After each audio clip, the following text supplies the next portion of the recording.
États-Unis, printemps 2020. De vieilles blessures se rouvrent et de nouvelles fractures apparaissent. Si vous êtes noir, appelez-moi. N'appelez pas la police. Pandémie, pauvreté, violence policière. Les crises se superposent et la colère menace d'exploser. Et puis, il y a les problèmes de toujours et ceux qui tentent de les résoudre. Richard Lattanzi est un maire qui se bat pour sortir sa ville de la misère, malgré le confinement et malgré le cancer dont il souffre. 49 nouveaux appartements et 6 nouvelles boutiques. On est fiers de ce projet. Isabelle Brown, la militante étudiante ultra-conservatrice. In America, only you are responsible for your destiny. Doug Pagitt, le pasteur progressiste. Now is my time to make my stand. Et son collègue Charles Kagan, fervent supporter de Trump. Hello, everybody. Coronavirus oblige, tous devront transposer leurs activités militantes sur Internet. Dans le même temps, la crise sanitaire exacerbe les tensions sociales. Des distributions alimentaires sont organisées pour prévenir la famine. La vie doit continuer, malgré ces temps sombres et angoissants. Et au plus fort de la pandémie, une affaire de violence policière conduit les États-Unis au bord de la guerre civile. C'est affreux. Ça fait très mal.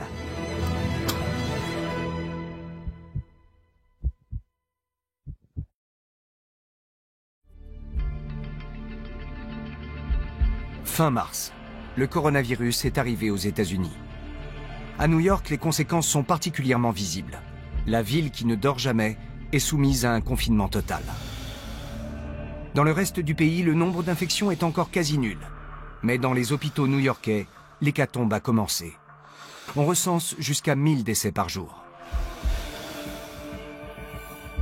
Pour Shubham Arora, l'immigré indien, le confinement a de graves conséquences. Et il n'est pas seul dans ce cas. Au cours des mois à venir, 40 millions d'Américains perdront leur emploi.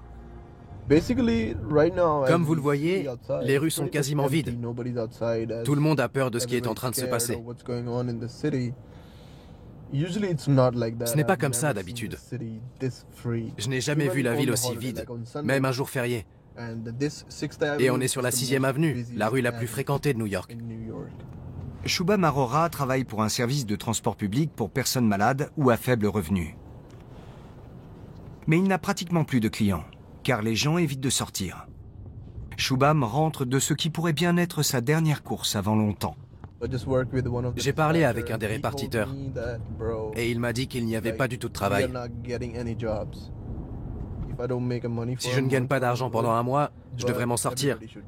Mais c'est sûr que tout le monde doit être en sécurité. Dans ce monde, chacun a un rôle à jouer et personne n'est seul dans sa bulle. On est tous liés les uns aux autres. J'ai une lourde responsabilité en tant que chauffeur. Alors je ne prendrai aucun risque tant que ça n'ira pas mieux. Shubham Arora a pourtant d'autres projets.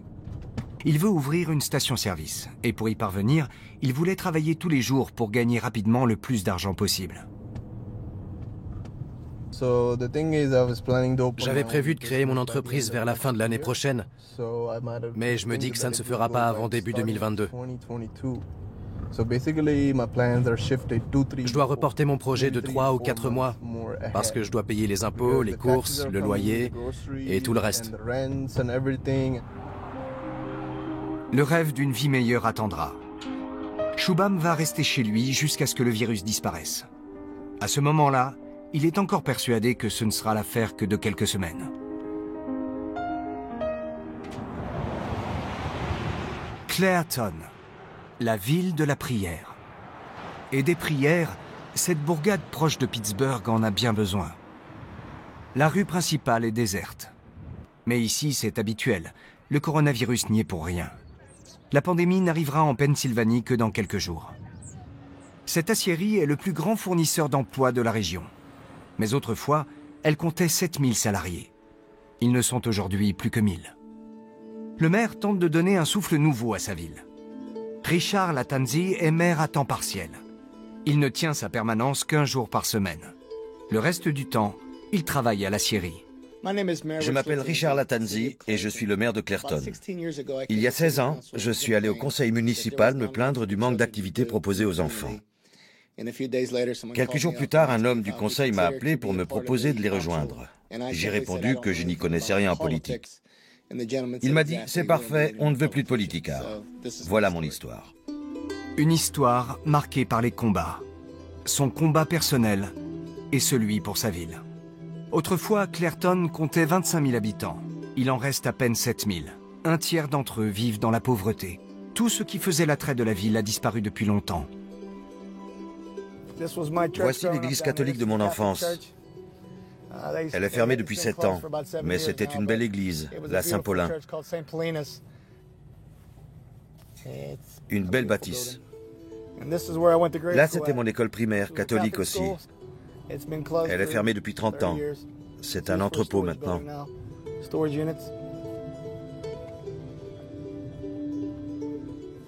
Ce bâtiment appartenait à mon père. C'était un bowling, comme vous le voyez à sa longueur.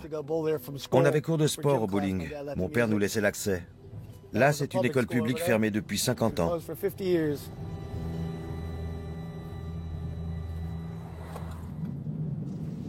On va tourner à gauche, comme ça on aura une vue imprenable sur l'aciérie.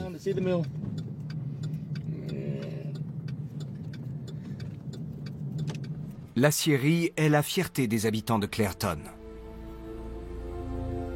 Beaucoup travaillent ici depuis des générations. Et comme Richard Lattanzi, ils s'identifient à leur usine. La fonderie et la coquerie rejettent des gaz toxiques. Longtemps, personne ne s'en est préoccupé, même quand le nombre de maladies a augmenté. Richard Lattanzi a également été touché.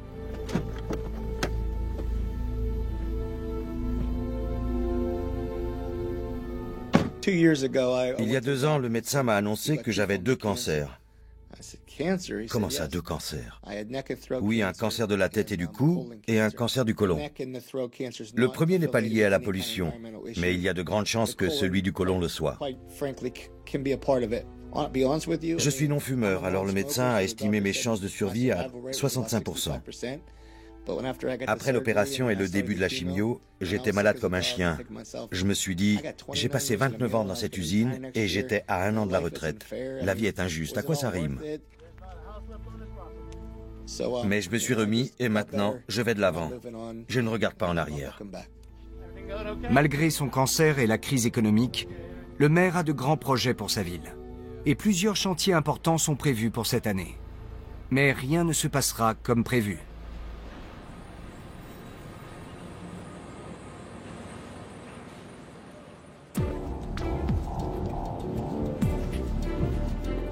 À l'ombre des gratte-ciels de Chicago, les quartiers déshérités paraissent encore plus sinistres que Clairton. En ce mois de mars, la peur du coronavirus n'occulte pas encore les problèmes quotidiens. Amina Matthews défend la cause des pauvres et des laissés pour compte. Elle est psychologue, travailleuse sociale et militante dans un quartier où la misère et la criminalité sont parmi les plus élevés d'Amérique, le South Side de Chicago. Elle-même a essuyé des coups de feu il y a quelques années. Sa candidature au Congrès s'est soldée par un échec retentissant. Lors du vote pour l'investiture de son parti, elle a été nettement devancée par le candidat sortant, Bobby Rush, figure de la lutte pour les droits civiques, élu au Congrès depuis 28 ans, et qui, selon Amina, se repose un peu trop sur ses lauriers. Mais Amina veut poursuivre le combat. Elle a réuni son équipe pour une réunion stratégique, à bonne distance, à cause du coronavirus. Titulaire d'un doctorat en psychologie, Amina est aussi la fille d'un ancien chef de gang.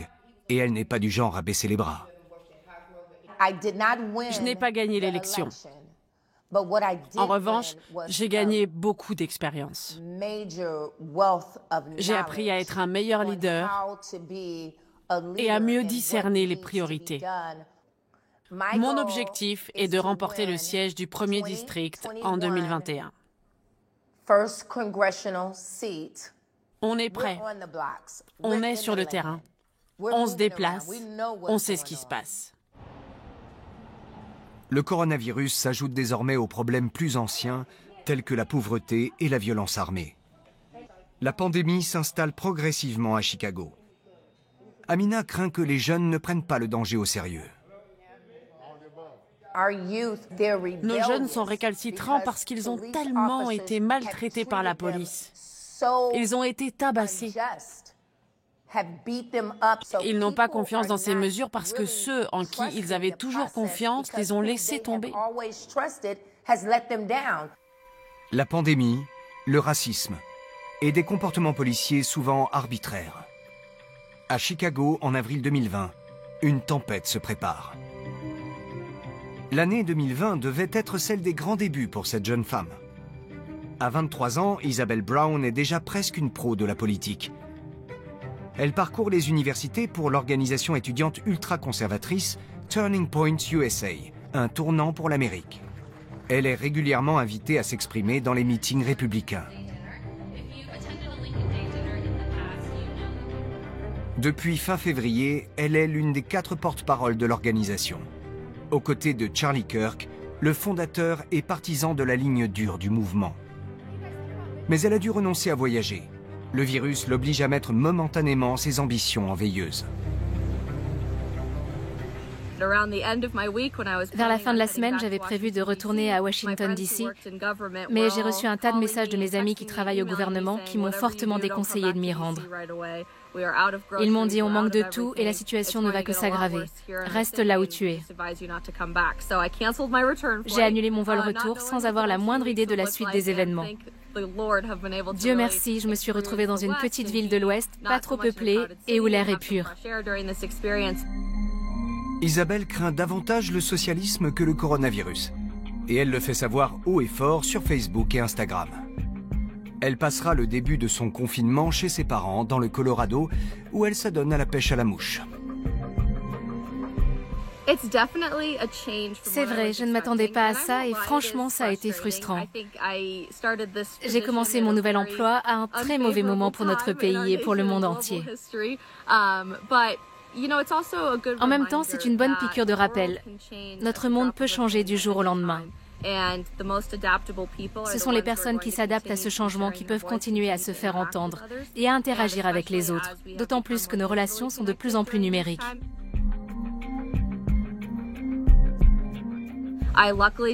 J'ai eu la chance de ne pas perdre mon emploi à cause de cette crise, contrairement à de nombreux Américains. Je ne m'inquiète pas trop financièrement parlant et je peux facilement être en télétravail. Isabelle poursuit désormais son combat exclusivement sur Internet. Et en bonne influenceuse, elle maîtrise l'art de la punchline. Quand le gouvernement affirme que vous n'avez pas besoin d'une arme, achetez-en 2. Elle poste aussi quelques photos glamour pour ses suiveurs conservateurs, majoritairement blancs.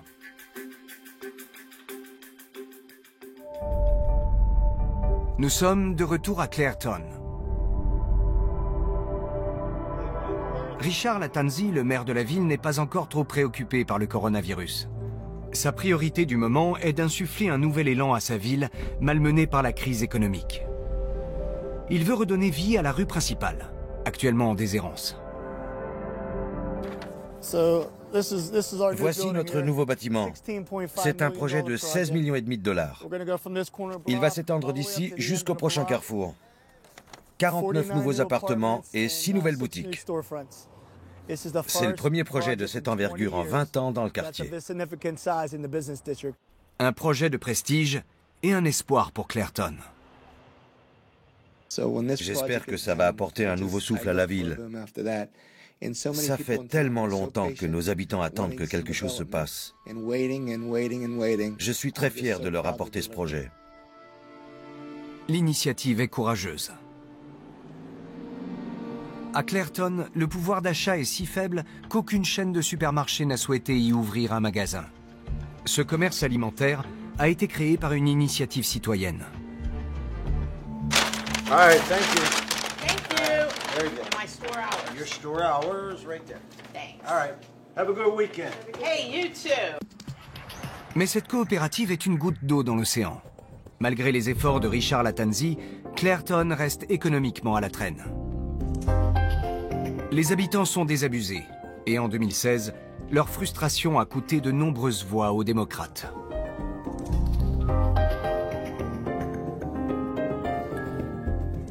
Regardez ça, des drapeaux Trump, bien apparents.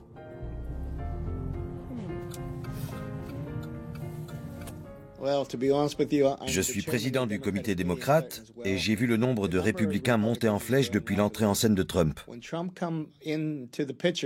Il a promis aux métallos de ramener des emplois dans les usines.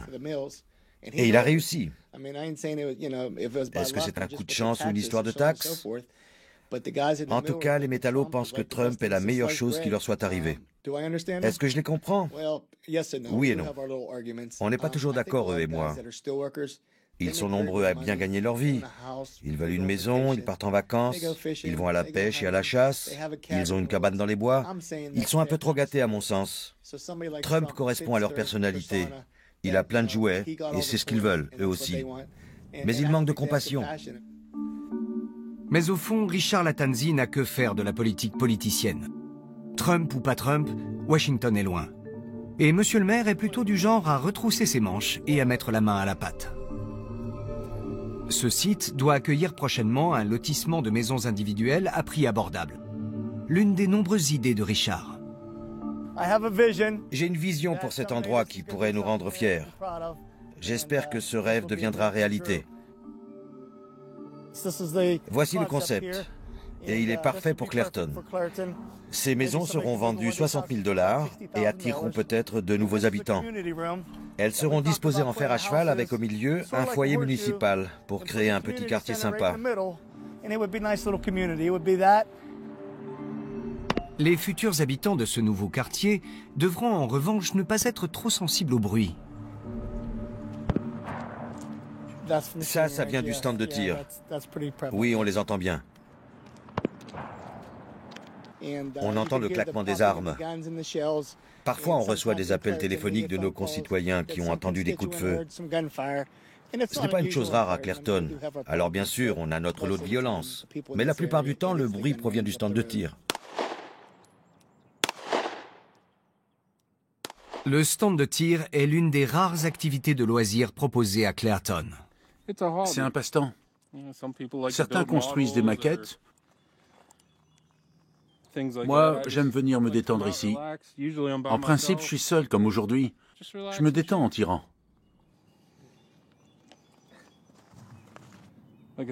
C'est surtout pour le plaisir et pour m'entraîner à me défendre. Le plaisir de tirer et la peur des criminels. À New York, le coronavirus se propage rapidement et plusieurs États fédéraux ont d'ores et déjà instauré des mesures de précaution.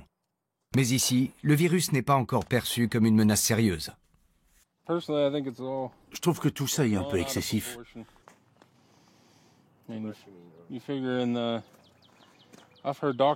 J'ai entendu des médecins dire que les médias en faisaient tout un plat, pour pas grand-chose. Enfin, si je comprends bien, c'est une nouvelle grippe et il faut faire attention.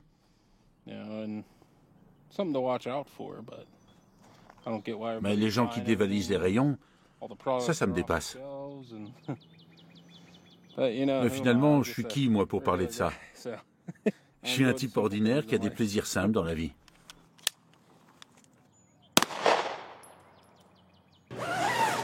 Des choses simples auxquelles les enfants de Clairton se familiarisent très tôt. Dans certaines petites villes américaines, le maniement des armes fait partie des apprentissages de l'enfance, comme l'entraînement de football en Europe. Ils apprennent à tirer avec toutes sortes d'armes. Des carabines 22 longs rifles, des fusils de chasse, des armes anciennes. Et des armes militaires. On a été à un cours où ils n'arrêtaient pas de nous crier dessus. C'est important qu'il n'ait pas peur des armes. C'est le meilleur endroit ici pour apprendre à manier les armes à feu en toute sécurité. Pour leur entraîneur, le défi est avant tout sportif. J'aime bien entraîner les enfants. Au début d'une séance, ils atteignent à peine une grande cible. Mais à la fin de la séance, ils mettent 5 balles dans la petite cible. C'est vraiment sympa. On voit qu'on leur a bien appris à tirer. Mon père m'a tout appris sur le maniement des armes quand j'étais jeune. On tire, mais on ne vise jamais personne. Et aujourd'hui, je veux transmettre ça à mes enfants. Ils apprennent à tirer et à manier les armes. À ce moment précis, ils ne savent pas encore que cet entraînement sera le dernier avant un certain temps. Non pas à cause de la pression des militants anti-armes, mais parce que les clubs de tir fermeront bientôt leurs portes pour cause de coronavirus.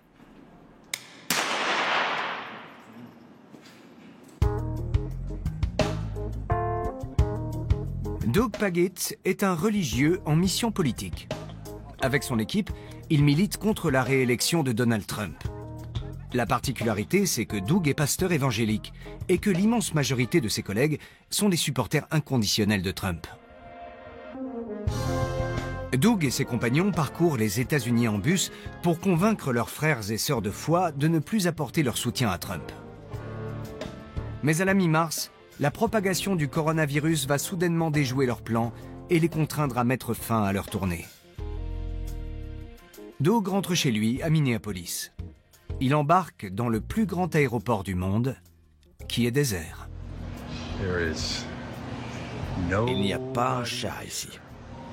Je me trouve dans l'aéroport d'Atlanta et comme vous pouvez le voir,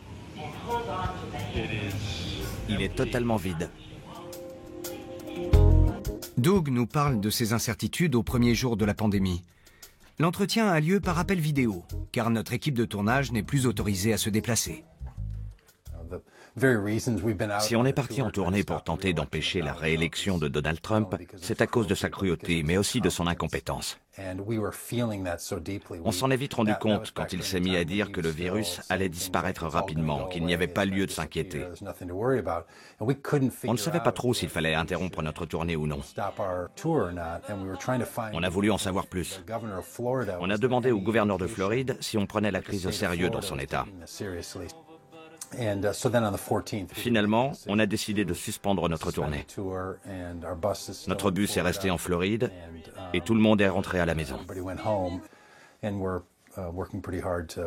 On a alors travaillé dur pour offrir une présentation complète de notre travail en ligne. Mais c'est très difficile. La campagne anti-Trump de Doug se poursuit à présent sur YouTube. And we want you to know that you're not alone. Doug Pagitt donne la parole à des chrétiens évangéliques qui regrettent publiquement d'avoir voté pour Donald Trump en 2016. Plus je m'investis dans la lutte contre le racisme, plus je regrette le choix que j'ai fait il y a 4 ans. Je ne ferai plus jamais ce choix. Ça m'a ouvert les yeux quand ils ont séparé des enfants d'immigrants de leurs parents et les ont mis en cage. J'ai relu les versets de la Bible qui nous disent de donner à manger à celui qui a faim et d'accueillir l'étranger.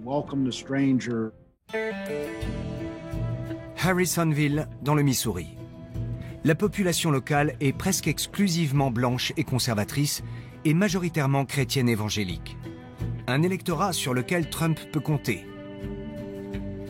L'Église baptiste de la Grâce est considérée comme une église fondamentaliste.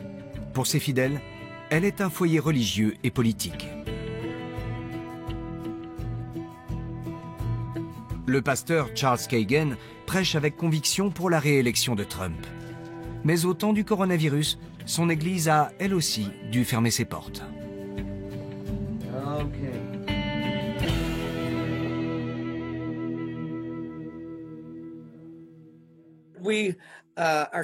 On est toujours en mode fermeture totale, comme ils disent. Personne n'a le droit de sortir, sauf si c'est indispensable. Le gouvernement a divisé notre société en 2 groupes. Les activités indispensables et celles qui ne le sont pas. Malheureusement, ils ont décidé que l'Église n'était pas indispensable. Si on était dans une autre situation, si par exemple le gouvernement disait « ça ne nous plaît pas, les églises, on va les fermer », on trouverait un moyen de se retrouver ensemble. On irait peut-être dans la clandestinité. Parce que Dieu nous ordonne de nous rassembler. Le pasteur a choisi Internet plutôt que la clandestinité. Sur YouTube, il propose un service religieux pour enfants avec des marionnettes. Ces scénettes d'apparence anodine cachent une véritable croisade culturelle. Apologie de la morale ultra-conservatrice et rejet de tous les modes de vie qui sortent du schéma hétérosexuel père-mère-enfant. Oh, Mom, you're the best mom in the world. La messe dominicale se tient dans une église vide. Elle est retransmise en streaming. Let's find a songbook and turn to number 284. We're still in the parking lot outside and on the FM station there, as well as folks on Facebook. And if you have a hymnal, you can turn to 284, A Shelter in the Time of Storm. Let's sing that, all right? Number 284, A Shelter in the Time of Storm. The Lord's our rock, in Him we hide, a shelter in the time of storm. De nombreux paroissiens suivent le sermon du pasteur à la radio depuis leur voiture garée face à l'église. Pour chaque Amen, le pasteur leur demande de klaxonner.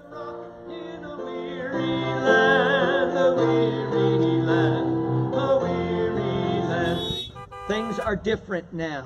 Because of this health crisis, our world is different.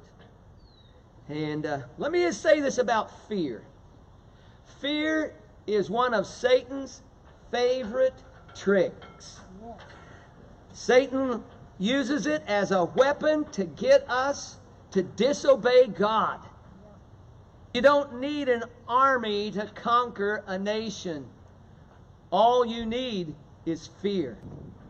I grew up before there were safety belts in automobiles. Are you kidding me? I'm not kidding. We didn't think. Here's a new. I grew up in a day that children were not in safety seats. How did anybody live? I don't know. Safety is of the Lord, that's all I can say. Say, well, a lot of people died. Well, yeah, probably so. Now, let me just say something real clearly. Getting the coronavirus is not even as dangerous as getting the regular flu. Safety is of the Lord. Can you say it with me? Safety is of the Lord. Let's say it again. Safety is of the Lord. Somebody say amen. Amen. Amen. Amen. Thank you for being in the house of the Lord, or near the house of the Lord today. Amen.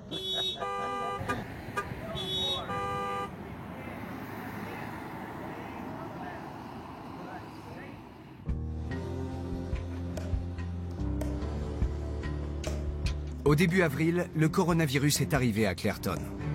Les rêves de développement du maire devront attendre des jours meilleurs. La Syrie a réduit sa production et procédé à de nouveaux licenciements. Comme beaucoup d'autres, Richard Lattanzi a perdu son emploi à l'usine. Mais il reste maire de la ville.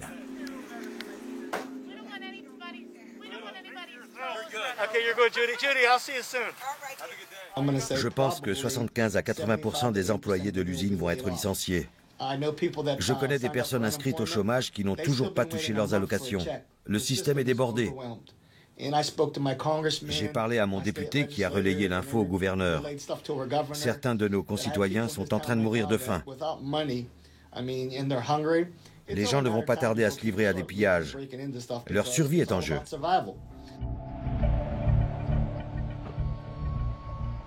À Clairton, la pauvreté ne date pas du coronavirus. Chaque mois, des distributions alimentaires gratuites sont organisées sur le plus grand parking de la ville. Mais elles accueillent à présent 2 fois plus de monde qu'avant. Qu'est-ce qu'on a de bon aujourd'hui? Des oranges, des choux, des oignons, de la viande et des conserves? De quoi nourrir 200 familles environ, c'est ça? Beaucoup de ces gens ne sont pas au chômage. Mais leurs revenus ne suffisent pas pour vivre. Et il y a ceux qui vivaient grâce à plusieurs petits boulots, dont certains se sont arrêtés avec la crise.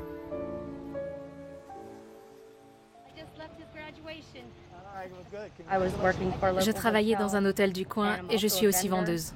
Je ne peux plus rien faire depuis que tout est fermé. Je n'ai pas eu la moindre rentrée d'argent depuis le mois de mars. En ces moments difficiles, on voit les Américains se serrer les coudes comme jamais auparavant. C'est incroyable de voir cet esprit d'entraide. Aide-toi, car personne ne t'aidera. Et surtout pas le gouvernement. Dans des localités comme Clairton, ils sont nombreux à ne plus rien en attendre en ces temps de crise.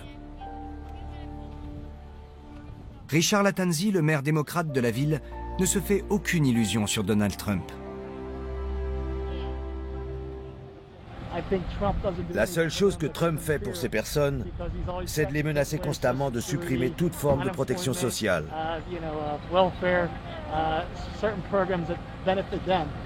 Trump ne profite qu'aux gens des classes moyennes qui ont un bon emploi et des portefeuilles boursiers bien dodus. Ils sont gagnants avec Trump. Et donc, ce sont les bénévoles et les associations qui veillent à ce que tous les habitants de Clairton mangent à leur faim. Le maire les aide de son mieux, malgré ses problèmes personnels. Hey, how you doing? Hey! You doing okay? I just had surgery last Friday. I'm a little bit weak and I can't lift anything right now because I had gallbladder and hernia. But give me a couple weeks and I'll be back in action. I'll be rolling with you. I just got out of surgery in March. If you see Rex, tell me you better start taking care of his property. I'm getting all kinds of complaints about North 3rd Street, cutting the grass and cleaning it up. I got you. All right, thank you. All right, take care. Richard Lattanzi se préoccupe particulièrement des enfants de sa ville. Depuis que les écoles et les jardins d'enfants ont fermé, les élèves ne bénéficient plus des repas scolaires. Richard a mis sur pied un service de livraison à domicile qui apporte régulièrement des repas aux enfants. C'était une nécessité absolue, nous dit-il. 4 ou 5 personnes travaillent ici et vont déposer des colis sur certains sites. Je leur ai demandé si c'était de la nourriture gâchée ou si ça répondait à un réel besoin. L'un d'eux m'a dit qu'il avait l'impression d'être un marchand de glace. Quand il débarque dans un quartier, les enfants accourent. Ce n'est pas pour rien. Nous sommes en 2020, dans le pays le plus riche du monde. Quelques jours plus tard, dans plusieurs États fédéraux, le nombre de contaminations augmente rapidement. Pour Charles Kagan, le virus n'est plus une simple grippe. Il devient tout à coup un châtiment divin. Tout ça vient du péché qui est né dans notre monde et qui a été transmis. Tout indique ces derniers temps que nous aurons des guerres, plus de tremblements de terre, de maladies, de pandémies. C'est le signe qu'il faut se réveiller. Le jour du jugement dernier arrive. Notre monde en prend le chemin. Dieu nous avertit et nous dit, préparez-vous et réconciliez-vous avec Dieu parce que Jésus revient.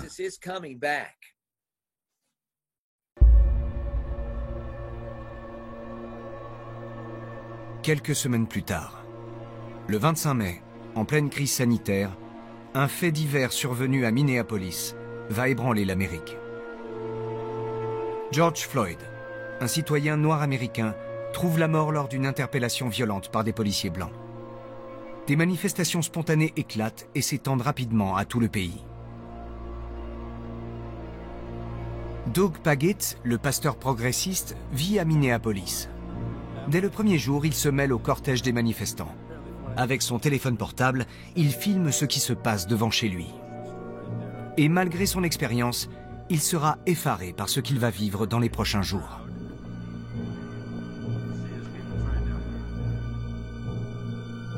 Entre-temps, Chicago a également été frappé par le coronavirus. Ici aussi, le confinement a été instauré. Amina Matthews se déplace quotidiennement pour aider les gens de son quartier. Mais ce matin, elle a eu un moment de doute.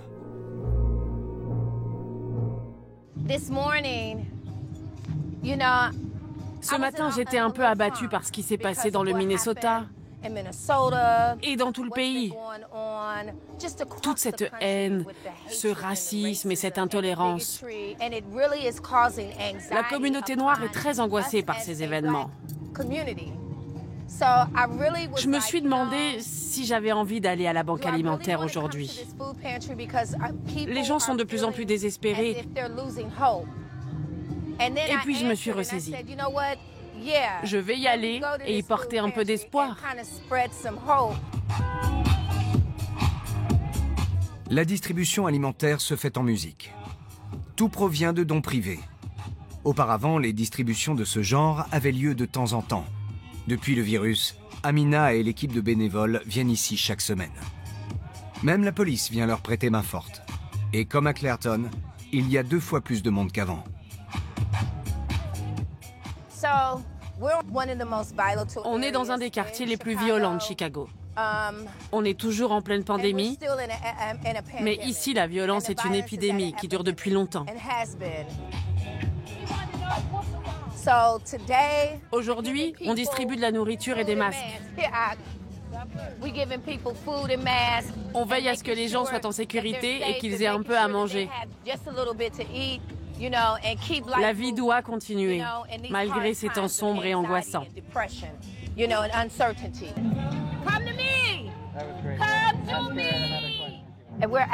On est ici pour tenter d'apporter une lueur d'espoir à tous ceux qui ne gagnent plus rien parce qu'ils sont sans emploi.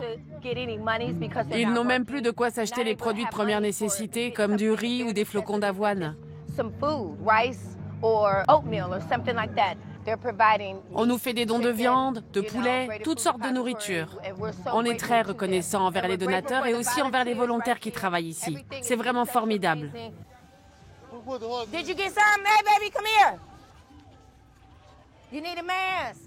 Les colis alimentaires contiennent avant tout des produits frais, car beaucoup de ces familles vivent surtout de fast-food bon marché. On a des asperges, des oignons, des tomates, des patates, des pommes vertes, de la salade iceberg. Ça doit être des tomates de serre, des concombres. Et il y a aussi des courgettes, des oranges et des poivrons.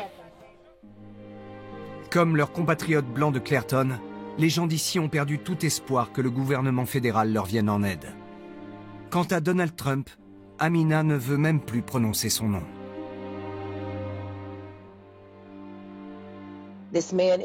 Cet homme est ce qu'il est. Son fond de commerce, c'est la haine, la froideur, le manque de respect envers l'être humain, femmes et hommes. On n'est pas dans une émission de télé-réalité. Il savait pour la Covid-19. Il aurait dû dire les choses comme elles étaient. Soi-disant qu'il n'y avait que 14 cas aux États-Unis. Il y en avait bien plus que ça. C'était inconscient de sa part. Cet homme a un comportement irresponsable, c'est ça le problème. L'opération d'aujourd'hui touche à sa fin. En 3 heures, près de 1000 colis alimentaires ont été distribués. Je pensais que les gens allaient être exigeants et faire les difficiles, comme si notre aide allait de soi. Mais ils sont très sensibles à ce qu'on fait et très reconnaissants, ce qui me fait bien plaisir. J'ai passé une journée merveilleuse.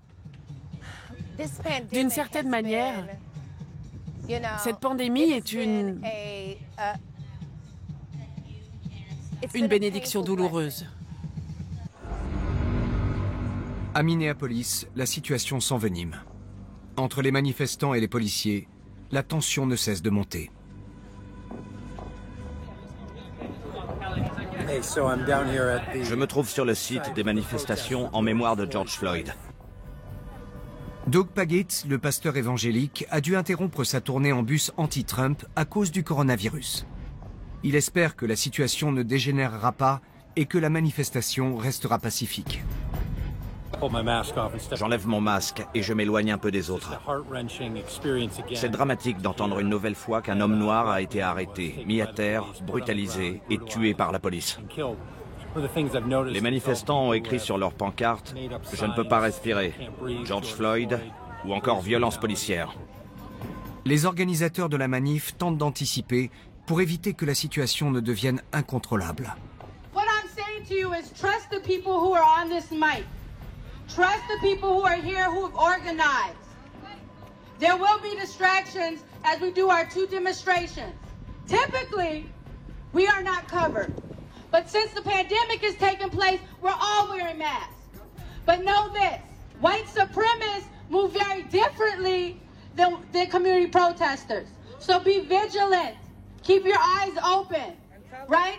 You don't have to try and stop anybody from doing anything. But what we're asking you is not to follow the smoke screens.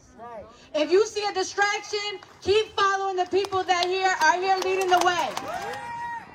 Les provocateurs d'extrême droite, les casseurs infiltrés et la présence policière massive forment un cocktail potentiellement explosif.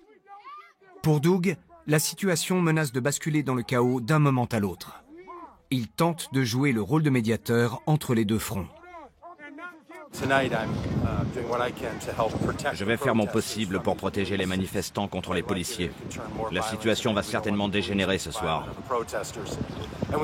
Et on veut éviter que la police fasse preuve de violence envers les manifestants. On prend aussi part à la manifestation pour exiger des forces de l'ordre qu'elles procèdent à l'arrestation du policier qui a tué George Floyd. Doug fait valoir son autorité de pasteur pour tenter de calmer les esprits. Il remarque cette équipe de télévision qui filme le cortège sous la protection d'un agent de sécurité. Et l'homme est armé d'un pistolet. Come with me. My name's Morgan Chesky. We're with this march. We're covering it right now for MSNBC. Does he have a gun? Right? He is with our team. I don't care who he's with. If he has a gun, he's going here. Sir, I understand your frustration. Sir, this guy needs to go. This guy needs to go. This guy needs to go. Sir, let me back up. I'm telling you what, if you have a gun, okay. I'm a pastor in this town. Good, if you good. have a gun, you can't stand with him, and you can't be here. All right, cool. You want to give me your gun, and I'll take your name and give it back to you? Oh, hell no. I don't. Well, then you gotta go. You gotta go. You gotta go. Stop. I'm willing to stop. I'll walk with you. I've been chased by this girl all the way through here. Look, I'll walk with you. I'll go with you. I'm welcome anywhere I please, like you guys You can. are, absolutely. Just go ahead. We can't have it, man. We can't have it. Hear me out.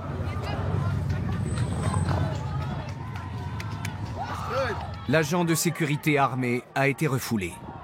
Les manifestants poursuivent leur chemin. Les violences policières, récurrentes contre des Noirs, ont exacerbé leur colère. Il est un peu plus de 20 heures et le cortège continue d'avancer. Il est clair qu'ils ne vont pas respecter le couvre-feu. On entend des automobilistes klaxonner en signe de soutien aux manifestants.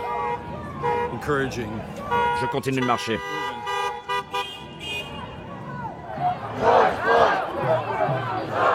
Pour ces manifestants, l'affaire George Floyd est l'étincelle qui a mis le feu aux poudres.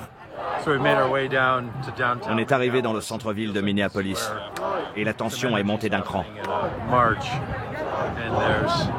On a vu des policiers se cacher au coin des rues.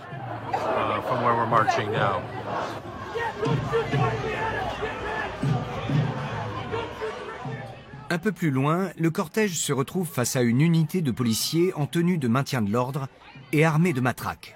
Une provocation pour de nombreux manifestants. Tout à coup, la colère commence à se décharger.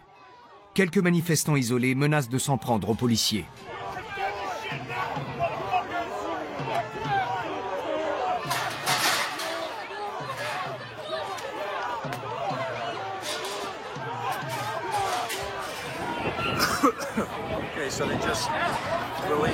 Ils viennent de lancer des bombes lacrymogènes.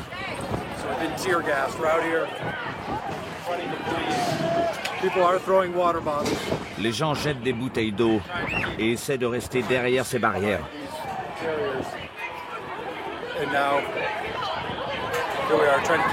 On va tenter de calmer le jeu et empêcher la police d'attaquer les manifestants.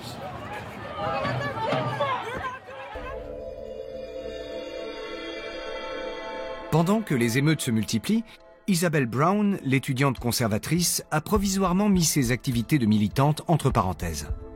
Elle fait de la publicité sur Instagram pour des produits cosmétiques.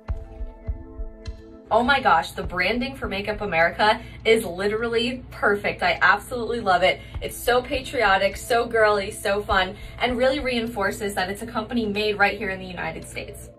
Actuellement, Isabelle aborde peu de sujets politiques nouveaux et se contente de répéter son message de toujours, que vous soyez noir ou blanc, homme ou femme, le rêve américain est à votre portée. In America, only you are responsible for your destiny. Your life is largely your fault, for better or for worse. And blaming the results of your choices on other people will not solve your problems or make you happy. If you take responsibility for your shortcomings, you can also take responsibility for your successes. Racism, sexism, bigotry? Nope.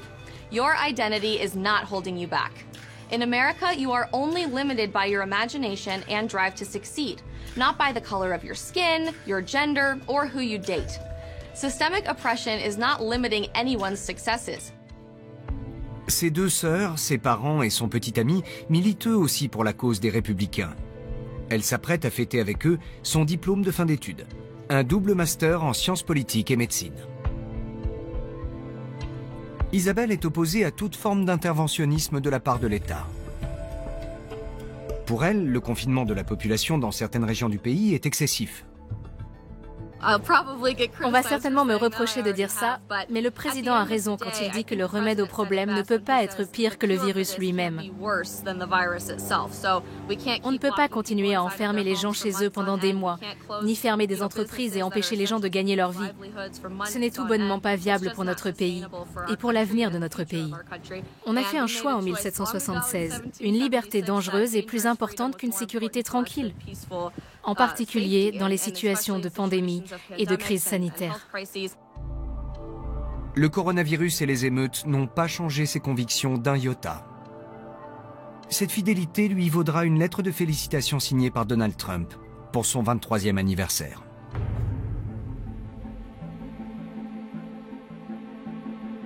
De nouveaux cas de violences policières continuent d'attiser la colère dans tout le pays. Début juin, les manifestations du mouvement Black Lives Matter deviennent quotidiennes. À Chicago, Amina Matthews organise les rassemblements dans son quartier. Le racisme au quotidien est une réalité qu'elle a toujours connue. Mais depuis l'élection de Donald Trump, la situation ne cesse de s'aggraver. Certains n'aiment pas les Noirs, d'autres n'aiment pas les Juifs. La haine de l'autre a toujours existé, mais aujourd'hui, elle est considérée comme acceptable. C'est acceptable parce que je suis un agent de police, je suis le président, je suis la loi. C'est des conneries, ça. Il est le diable incarné.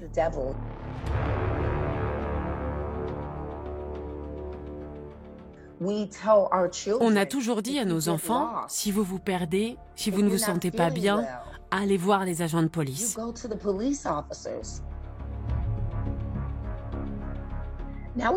Aujourd'hui, on doit changer notre discours. Si vous êtes noir, appelez-moi. N'appelez pas la police. Et c'est la faute du gouvernement si on en est arrivé là. No justice! No justice! No justice! No justice! Paradoxalement, la mort de George Floyd lui a redonné de l'énergie. Elle espère qu'après ce nouveau drame, les choses évolueront enfin positivement. Pour Amina, les États-Unis sont à la croisée des chemins. On est en train d'écrire une page d'histoire pour nos petits-enfants, pour l'humanité.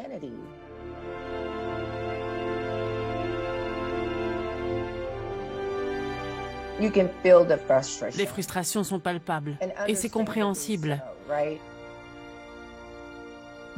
Mais l'espoir est également là. Je le vois surgir dans cet océan de haine.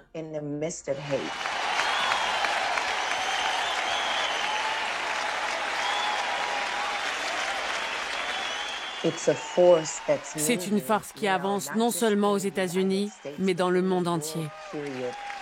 Il n'y a pas de place pour la haine. Il faut qu'on s'accepte les uns les autres tels qu'on est.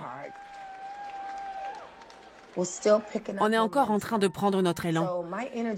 C'est de là que je tire toute mon énergie. Il faut continuer et ne rien lâcher. Le pouvoir au peuple.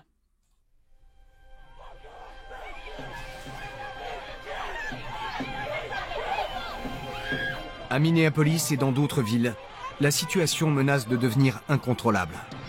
À 5 mois des élections, l'Amérique est au bord du gouffre.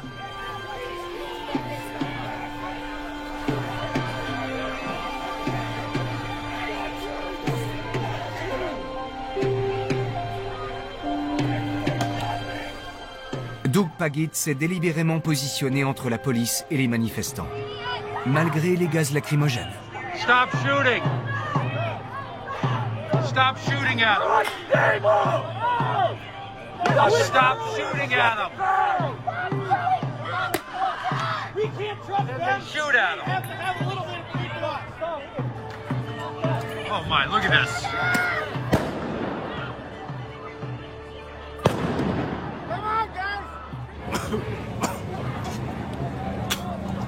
Ils nous ont lancé des fumigènes. C'est affreux. Ça fait très mal. Les policiers étaient agressifs. C'était choquant de voir comme ils cherchaient la provocation. Il faut que je me rince le visage. Dans le prochain épisode, aux États-Unis, la tension ne retombe pas. Le coronavirus se propage à travers tout le pays et le bilan dépasse les 100 000 morts. Dans plusieurs métropoles, le taux d'homicide grimpe en flèche. Le combat pour le bien ou le mal, le combat pour la vraie foi, le combat pour chaque bulletin de vote, tous sont menés avec une intensité grandissante, dans la rue et dans les médias sociaux. L'Amérique est en guerre contre elle-même.